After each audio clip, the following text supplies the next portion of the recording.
The venue coordinator's voice cracked through my phone. The systems locked me out. I can't access the attendee database. I stood in the hotel lobby watching the registration desk I'd designed 6 months ago. Custom workflow, integrated check-in, real-time capacity tracking, now just expensive furniture. The young woman behind it kept refreshing her screen, her panic visible from across the marble floor. "Have you tried the backup login?"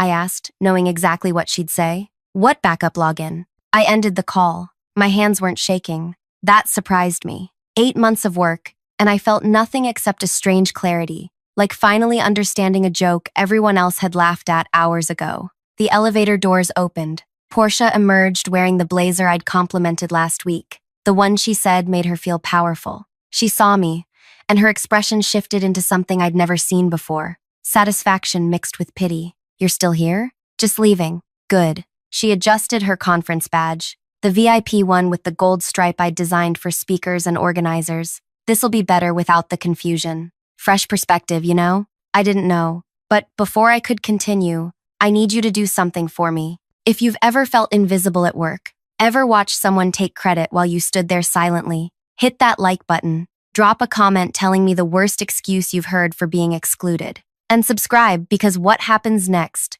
what I did from that cafe across the street, you won't believe until you hear it." Now, back to that moment. My name is Celeste. I'm 34, chronically early to everything, and I've never learned how to network properly because I'd rather solve problems than discuss them. People find me intense. I find people inefficient. For 8 months, that intensity built the Regional Sustainable Packaging Summit from a conference room argument into something real. I joined the association as events manager in January. The summit was dying, attendance down 40%, sponsors vanishing, speakers recycling the same presentations they'd given for 5 years. My predecessor had treated it like a formality, a calendar obligation. I treated it like architecture. First, I eliminated the generic venue, those soulless hotel ballrooms that smell like yesterday's coffee and broken dreams. I found a converted warehouse with exposed brick and natural light, the kind of space that made people want to stay, to connect, to actually listen. The venue owner, an older woman named Dottie who'd survived 3 recessions, quoted me a price I couldn't afford. "What if we showcase your space?" I'd proposed. "Every attendee gets a booklet featuring your renovation story, sustainable packaging professionals who might need event spaces, free advertising to 1,200 industry decision makers." She'd studied me for a long moment. "You really think you can get 1,200 people?" "I really do." We got 1,400 registered. Then came the speakers. I cold called the woman who'd revolutionized biodegradable film technology in South Korea. She'd never presented outside Asia. I called her 17 times across 4 months. On the 18th call, I didn't pitch the summit. I asked about her research. We talked for 90 minutes. She agreed to keynote. I recruited 46 other speakers using the same approach, genuine interest instead of transactional requests. I researched their work, asked intelligent questions, showed them why this summit mattered, not for attendance numbers, for actual impact. Sponsors came next. I didn't want their money for generic banner placements. I wanted partnerships. I matched each sponsor with programming that aligned with their values. The manufacturer focused on recycled materials. They sponsored the Innovation Showcase. The company developing compostable alternatives. They funded the workshop series on waste reduction. Every sponsor felt seen. Every dollar had purpose. Portia had joined our team in month 5, transferred from membership services. Bright, enthusiastic, eager to learn. I'd trained her on everything: the vendor relationships, the speaker agreements, the sponsor expectations. She absorbed information like someone preparing for a test, always taking notes, always asking follow-up questions. "You're so organized," she'd said once, watching me update the master timeline. "How do you keep track of everything?" "Systems," I'd told her. "Everything connects. You just have to see the whole picture." She'd nodded, writing that down too. By month 7, Portia was handling smaller logistics, volunteer coordination, supply orders, minor vendor communications. She was good at it. Friendly, where I was direct. Warm, where I was efficient. People liked her immediately. "You two make a great team," my supervisor had mentioned during a check-in. "Portia's people skills, your execution ability, perfect balance." I'd agreed. I'd actually believed it. 3 weeks before the summit, Portia asked to review the master file, the central document containing every contract, every contact, every critical detail. Just want to make sure I understand the full scope, she'd explained. In case you need backup during the event. I'd sent it to her. Why wouldn't I? We were a team. 2 weeks before the summit, she'd started arriving early, leaving late. Learning from the best, she'd joked. I'd found it flattering. 1 week before the summit, my supervisor called me into his office. We need to discuss some concerns. About what? Portia mentioned you've been making decisions without proper approval, committing to expenses beyond your authority. She's worried about liability. My spine straightened. Every expense has been documented and approved. You've signed off on everything. She says the documentation's been revised after the fact. That's not true. I'm not accusing you of anything. Just, let's have Portia take lead on the final week. Give us all some confidence everything's properly handled. I should have fought harder, but I was tired. 8 months of 16-hour days, of solving problems nobody else noticed, of caring more than anyone else in the building. Part of me wanted someone else to carry it for a few days. Fine. That meeting was 6 days ago. Yesterday, Portia had called me at home. Hey, quick question. What's the login for the catering platform? I'd given it to her. And the speaker portal access? I'd sent that too. You're a lifesaver. Get some rest tonight. Big day tomorrow. This morning, I'd arrived at the venue 2 hours early. Like always. The security guard I'd worked with for months, setting up his break schedule, making sure he got fed during long event days, looked uncomfortable when he saw me. Ma'am, I need to see your badge. I'll get it from registration. Ma'am, I have instructions. You're not on the approved list. The world tilted slightly. That's impossible. I'm the organizer. I just follow the list. He'd shown me his tablet. My name wasn't there. Portia's was. Listed as lead event director.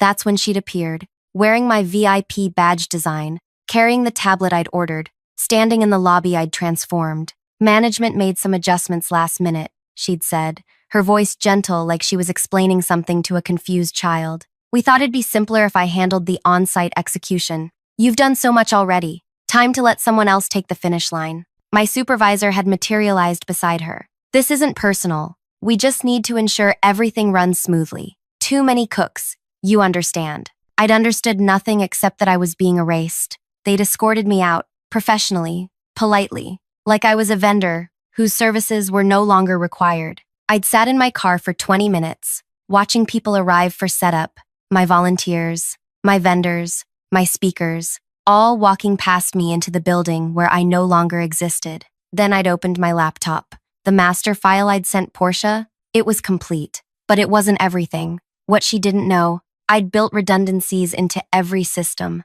not because I was paranoid, but because I'd learned that single points of failure destroy projects. Every critical function had a secondary access point. Every important relationship had a personal connection beyond the institutional one. And every single one of those access points required me. Not because I designed it that way intentionally, but because I was the person who'd built the relationships, earned the trust, made the promises. You can steal someone's documentation. You can't steal their credibility. I sent one message, not to my supervisor, not to Portia, to Dottie, the venue owner. Are you aware that someone modified our agreement without my knowledge? The marketing package we discussed isn't in the current contract. Just wanted to confirm before I follow up with my legal contact. I didn't have a legal contact, but Dottie didn't know that. Her response came in 4 minutes. What? Nobody told me anything changed. I need to speak with you immediately. I called her. I'm not on site today. Management decided to handle things differently. Handle what differently? You're the one I made the deal with. Your word, not some management team I've never met. I understand, but I'm not involved anymore. Then we have a problem. I hung up and drove to the cafe across from the venue. Large window, perfect view of the main entrance. I ordered chamomile tea and waited. 14 minutes later, my supervisor appeared outside the venue, phone pressed to his ear. He was pacing. Even from across the street, I could see the tension in his shoulders. My phone buzzed. His name. I let it go to voicemail. 2 minutes after that, Portia appeared in the doorway, scanning the street like she was looking for someone. Her phone was out. She was typing frantically. My phone buzzed again. Her name this time. I declined the call and took another sip of tea. The summit was supposed to begin setup at 9. By 9:30, nothing was happening. The catering trucks sat in the loading zone, drivers standing around smoking, nobody directing them where to go. The audiovisual team had arrived but couldn't access the equipment storage because I'd arranged that access personally with Dottie, and she'd apparently locked everything down until she spoke with me. By 10, the volunteers started arriving. I watched them cluster near the registration desk, confused, checking their phones. I'd recruited each of them personally, mostly students from the local university's environmental program. I'd promised them networking opportunities, professional references, real experience. They'd trusted me. Now they were standing in a lobby with no leadership, no direction, no purpose. One of them, Kiana, a junior who wanted to work in event sustainability, separated from the group and walked outside. She pulled out her phone, and 30 seconds later, mine rang. I answered, "Celeste? It's Kiana. Something's really wrong here. Nobody knows what they're supposed to be doing. Portia keeps saying she has it under control, but the catering people are threatening to leave, and someone said the keynote speaker is refusing to confirm her session. Are you not here?" "I'm not." "Why?" "Good question." I still didn't fully understand the answer. "Management decision." "That's insane. You built this whole thing." Her voice dropped. "We all know that. Everyone knows. It'll be fine. Portia's capable." Portia's panicking. She just yelled at one of the AV techs for asking about the presentation setup. "This isn't fine." I watched through the cafe window as Portia emerged again, this time talking to someone I recognized, the sponsor relations coordinator from the biodegradable film company. His arms were crossed. Body language, unhappy. "I have to go," I told Kiana. "Good luck today." "Wait." I ended the call. My phone immediately buzzed with a text from the keynote speaker, the woman I'd called 18 times, the researcher who'd trusted me enough to fly 14 hours for this event. "I was told you're not managing the summit anymore. Is this true? Our agreement was based on your personal guarantee about the format and audience quality. I need clarification before I proceed." I stared at that message for a long time. This was the moment. I could confirm I was out, release her from any obligation, let the whole thing collapse. They'd lose their keynote. The sponsor who'd paid premium placement specifically to be associated with her session would pull out. The entire first day would fall apart. I typed, "Yes, there have been organizational changes. I recommend you do what feels right for your professional integrity." Not quite confirmation, not quite sabotage, just honesty. Her response, "Understood. I'll wait to hear from you directly before making any commitments," which meant she wasn't going on that stage unless I told her to. 11 o'clock. The venue's main doors should have been open for final setup verification. They were still closed. A line of delivery trucks now stretched down the block. I counted 6 vendor representatives standing in a cluster, all on their phones, all looking increasingly agitated. My supervisor appeared again, practically running to his car. He drove off.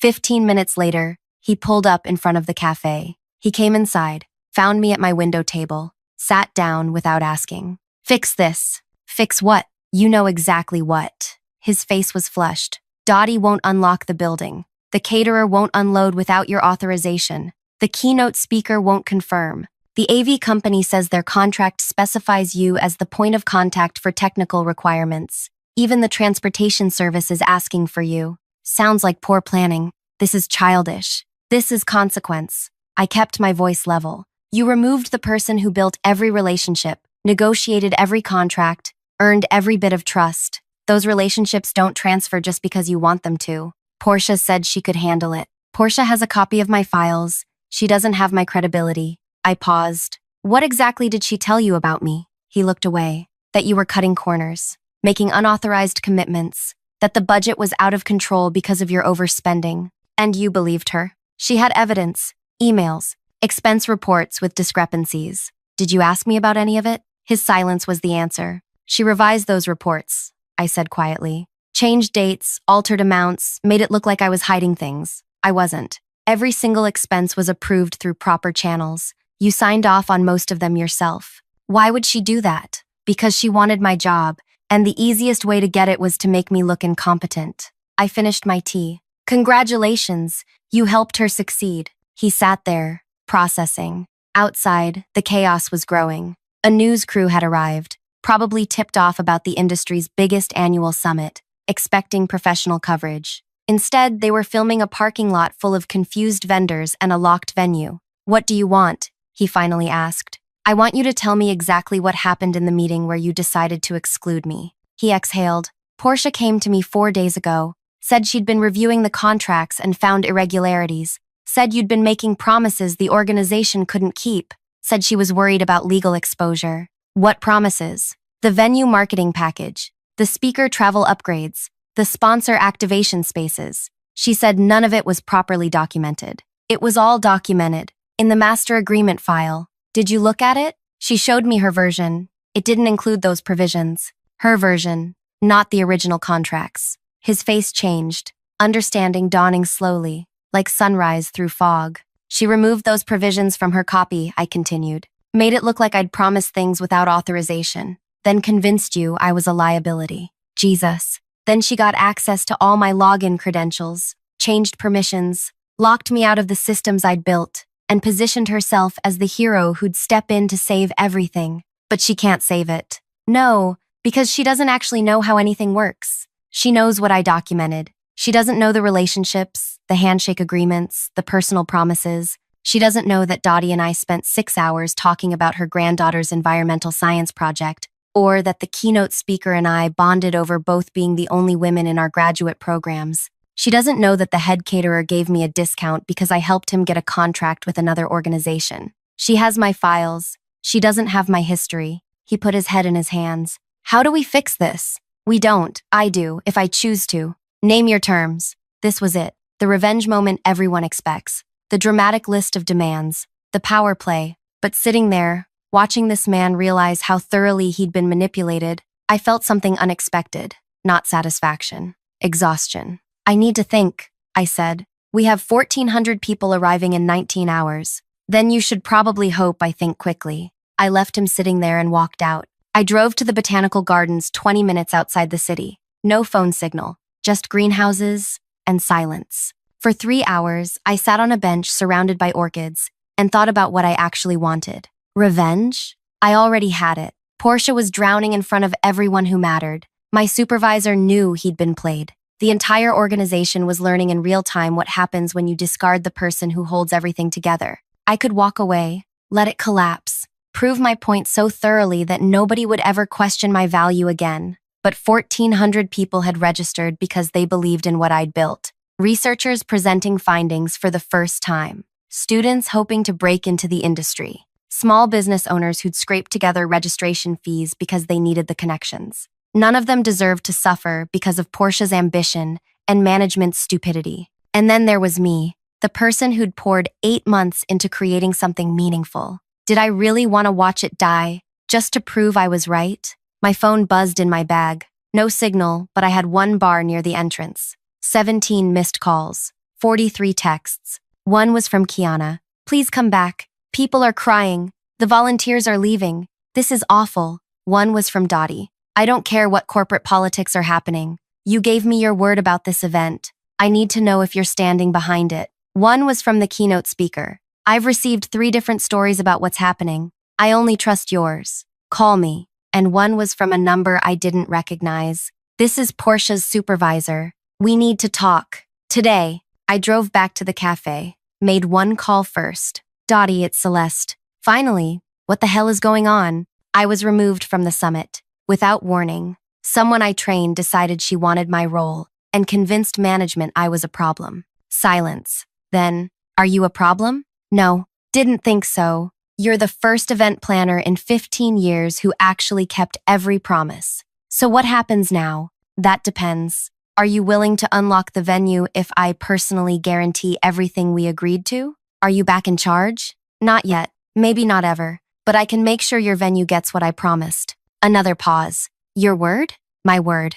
Then we have a deal. Same as before. Send me confirmation in writing, and I'll open the building. I hung up and called the keynote speaker. It's Celeste. Thank goodness. What's happening? I told her everything. The betrayal, the lockout, the chaos. I didn't sugarcoat it. So you're asking me to present at an event that fired you. I'm asking you to present at an event that needs you. The organization made a mistake. The audience didn't. They registered because they want to hear you speak. That hasn't changed. But you won't be there. I don't know yet, but your session is at 2 tomorrow. Whether I'm there or not, those people deserve to hear what you have to say. She was quiet for a long moment. If you give me your word that the format and audience quality match what we discussed, I'll honor our agreement. You have my word. Then I'll be there. Next, I called the catering company, then the AV team, then the transportation service. Same conversation, different details. I gave my personal guarantee that everything we'd agreed to would happen. Not the organization's guarantee, mine. Every single vendor accepted. By the time I'd finished, it was nearly 6. The cafe was closing. I sat in my car and called the number I didn't recognize. This is Celeste. Finally, the voice was female, older, authoritative. I'm the VP of Operations, Porsche's supervisor's supervisor. We need to meet. Tonight. Where? My office. Now. The association's headquarters was downtown. I'd been there maybe 5 times in 8 months. Most of my work happened at vendor sites, speaker meetings, the venue itself. The VP's office was on the 4th floor. She was waiting when I arrived, a woman in her 60s with silver hair and the kind of presence that comes from decades of not tolerating nonsense. Sit. I sat. I've spent the last 4 hours reviewing every contract, every email, every expense report related to the summit. Want to know what I found? Sure. That you're either the most brilliant event planner we've ever employed, or you've orchestrated an elaborate fraud. And given that every vendor I called spoke about you like you personally saved their business, I'm leaning toward brilliant. She pulled up a spreadsheet on her monitor. Your budget projections were 42% more accurate than any event in our 10-year history. Your vendor retention rate is 96%. Your speaker satisfaction scores from preliminary surveys are the highest we've ever recorded. You brought in 3 new sponsorship categories we'd never secured before. Okay, so explain to me why my staff reported you as a liability. I explained. All of it. Porsche's manipulation, the altered documents, the systematic lockout. She listened without interrupting. When I finished, she leaned back in her chair. Why didn't you come to me when this started? I didn't know it was starting. By the time I realized what was happening, I was already banned from the venue. And today? Why didn't you just let it burn? Because 1,400 people trusted what I built. She studied me. Not because you wanted leverage? I have leverage. I'm sitting in your office at 7 p.m. the night before your flagship event. I wanted to know if the organization was worth saving. And? Still deciding. She almost smiled. Here's what's going to happen. You're going to go home, get some sleep, and show up tomorrow at 6 a.m. as the Director of Summit Operations. New title, new salary bracket, new reporting structure, directly to me. Porsche is being placed on administrative leave pending an investigation. Your former supervisor is being reassigned. That's not what I want. Her eyebrows rose. No? I want Porsche to stay on the summit, as my assistant. You're joking. I'm not. She wanted to learn how to run major events. She'll learn by watching me fix everything she broke, by apologizing personally to every vendor she confused, by spending the next 3 days understanding exactly how much work goes into making something look effortless. That's cruel. That's educational. I met her eyes. And when the summit is over, when every attendee has left happy and every vendor has been paid and every speaker has been thanked, then you can decide what happens to her. But tomorrow, she works for me. Those are my terms. The VP was quiet for a long moment. Then she extended her hand. Deal. I shook it. One question, she said. The email you sent that started all this. The one that made everyone panic. What did it actually say? I asked Dottie if she was aware of changes to our agreement. That's it? That's it. Everything else was already broken. I just stopped holding it together. I went home, set my alarm for 5 a.m., laid out my clothes, not the outfit I'd planned for tomorrow, but something different. Something that felt less like proving myself and more like knowing myself. The summit started at 9. I arrived at 6 to find Porsche already there, standing outside the now unlocked venue. She looked like she hadn't slept. When she saw me, something flickered across her face. Relief, fear, shame, all mixed together. I'm sorry, she said. I know. I know that too. Get inside. We have 3 hours to verify that every system is functional. She followed me in. For the next 3 hours, she watched me work. Watched me greet every vendor by name, ask about their kids, remember details from conversations we'd had months ago. Watched me solve problems she didn't know existed. Watched me turn chaos into choreography. At 8:30, the keynote speaker arrived. She saw me and smiled. There you are. Here I am. I heard what happened, what you did. I just kept my promises. No, she said. You built something that mattered enough to fight for. That's different. The doors opened at 9. 1,400 people flooded in. The registration system I'd designed worked flawlessly. The volunteers I'd trained knew exactly what to do. The sponsors found their activations perfect. The speakers found their rooms ready. By noon, I'd received messages from 3 industry publications asking to feature the summit. By 2, the keynote session had a waiting list. By 5, attendees were already registering for next year. Portia worked beside me the entire time. She didn't complain, didn't make excuses, just learned. At 7, when the first day ended and the venue emptied, she found me doing final walkthroughs. Can I ask you something? Sure. Why didn't you let me fail? I considered that, because you failing meant everyone else failed too, and they didn't deserve that. Like, I don't deserve your help. Probably not, but maybe you'll deserve it eventually. That's how growth works. She nodded, turned to leave, stopped. For what it's worth, I'll never forget what you could have done to me today.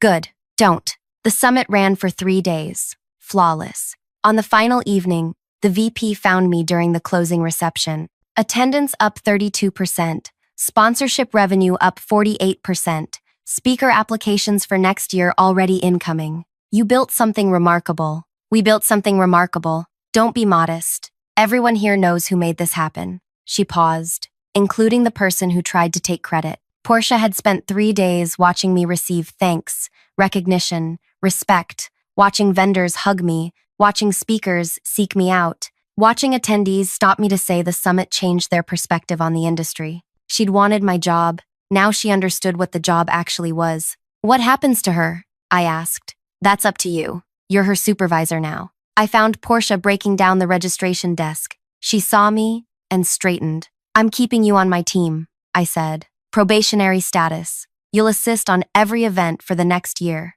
You'll learn how to build relationships instead of stealing credit. And if you ever manipulate documentation again, I'll personally ensure you never work in this industry. Clear? Clear. Good. Tomorrow morning, you're going to draft personal apology letters to every vendor whose time you wasted. I'll review them before they're sent. She nodded. I walked away, not because I'd forgiven her, but because I'd decided she was worth the education. 2 months later, I'm still director of Summit Operations. The association just approved my proposal for 3 new industry events. Portia is still my assistant. She's better at the work than she was at the manipulation. My former supervisor requested a transfer to a different department. I approved it. And Dottie? Her venue has hosted 4 events since the summit, all because attendees saw her space and wanted it for themselves. She sent me a fruit basket with a note. You kept your word. Rare thing these days. I kept that note. People ask me if I regret not burning it all down,